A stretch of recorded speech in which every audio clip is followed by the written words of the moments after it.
Today it's time to discuss this Villanova offense, and specifically in the late times of the shot clock. And the reason I think this is a good time to bring this up is because they're playing the Butler Bulldogs, a team that's one of the slowest paced teams in the country. And it's not only offense that's going to drive the low point totals that they give up, but it's also going to be what they do defensively. Villanova, a slow paced team in their own right. So I think this is a big learning experience for them. So we're going to go Villanova in black and Butler in green. Butler, a lot of man-to-man defense here, and again, it's a conceptual thing that we're going to talk about over the course of the year. Villanova mostly going to take on man-to-man defenses. What is it about Villanova's offense that makes it tick? Well, it's generally speaking the perimeter here and the ability to hit three-point shots. We're going to call this Jeremiah Robinson Earl down here near the block, a guy that can slip out here, face the basket, and hit a mid-range jumper, or isn't too uncomfortable to face up right here and drive at the guy this way, drive at the defender into the lane. He's also a very good passer and can kick it out. The traditional 4-out, 1-in offense that Jay Wright has pushed for so long. Well, Butler is a team that will press and play right up at the top of the key, right up at the perimeter, and not allow Villanova to take these shots over the top. In addition, there's some strength here and some quickness and ability where if a Villanova basketball player is trying to get into the lane, that they're going to make that very difficult and cut off those driving lanes. The other thing is that they're quick in terms of if they need to create a double team on a driving, let's just say Jeremiah Robinson Earl, right here comes the Villanova player into the lane. Jeremiah Robinson Earl is right here. There can be a collapsing defender to make that difficult, and everybody's going to help just a little bit. Here comes this defender to help on the wing. Butler faces and forces a lot of teams to go late into the shot clock and make life difficult for that offensive team. So what's Villanova need to do? Well, the first thing is just to take a deep breath and to be aware of the time on the shot clock. And this is, again, not rocket science here. However, what I think UConn did very well in the late stages of the game and late stages of the shot clock, I should say, on Saturday against Villanova is understand that shot clock, understand where they had the advantage, and for UConn it was in here. It was in the lane. A couple of bigs there that were able to get the ball and go right up over the top at the end of the shot clock. Well, what does Villanova do well offensively? High ball screen. So now let's take a look at what a high ball screen might look like. Here's Gillespie with the ball up here. Jeremiah Robinson Earl, very effective. He can come up here, set the high ball screen for Gillespie. He's going to draw the second defender. Well, Gillespie has a few options here. He can feign that ball screen, have this defender here kind of looking this way, and get into the lane. There's two Villanova players out here that he can kick the ball out to, and actually I think we have one too many. We're not going to put 6 on the floor. 1 on this side, 2, 3 here, 5. So he can create room here and force this defender to either do something, or this defender stays put and Gillespie can get to the lane, or he can actually take this ball screen, and this unlocks a whole new set of possibilities. So now Gillespie's over here. What is he going to do? Is this defender going underneath the screen?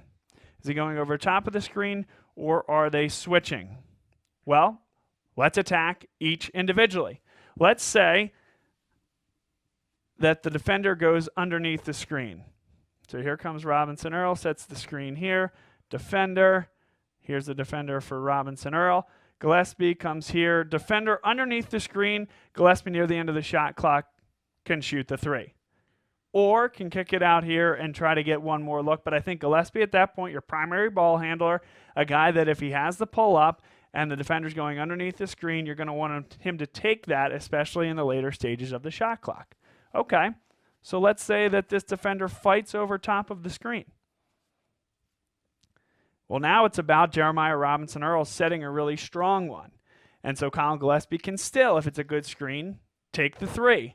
Or, as he's working around the screen here, can Colin Gillespie dive into the hole and force this defender to make a decision? All of a sudden, Jeremiah Robinson Earl is cutting to the hole, and there's an opening there for a little lob and a finish. Okay, so that's what happens when he goes over top of the screen. What happens on a pure switch? One more time. Screen comes out here. It's set. Gillespie with a decision to make. Here he comes off the screen. And he's sort of out near the wing. This defender, presumably a bigger one, guarding Jeremiah Robinson-Earl. Mismatch. Also, Jeremiah Robinson-Earl sliced to the basket because there is a mismatch. And here's the switch. So now, is there an opportunity to get the ball into Jeremiah Robinson-Earl for a quick turnaround? Bear in mind that there are two defenders out here as well that are seeing all of this happen and might need to make a decision. So he goes underneath the screen, or there's a switch. Does this defender make a commitment? Does this defender now need to make the commitment over here? Is there a skip pass to the corner that can be made? Is there a back cut that can be made? Generally speaking, Villanova, I think, has the horses to run a really nice 4-out, 1-in, high ball screen related offense to create opportunities on the offensive end. I think they'll need to do it in the later stages of the shot clock against Butler, again, because their first and sometimes their second sets won't go according to plan. So it's about finding a shot at the end of the shot clock. And what it shouldn't be is just pulling up and hoisting one without a lot of momentum. I think Villanova needs to stay within themselves offensively, and this goes beyond the Butler game.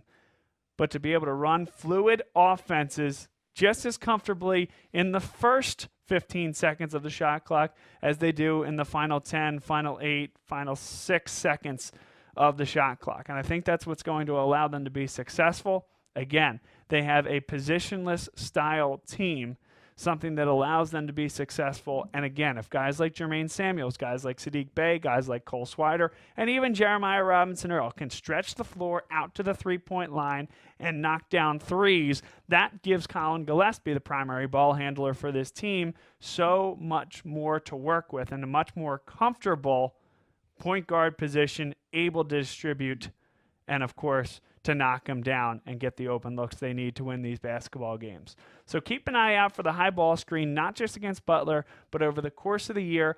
And let's see how comfortable Villanova is in the later stages of the 30-second shot clock. I think that is going to be a big harbinger of things to come for Villanova offensively.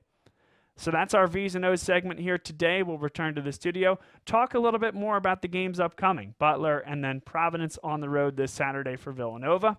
This has been V's and O's on the Villanova Basketball Report, and we'll be right back.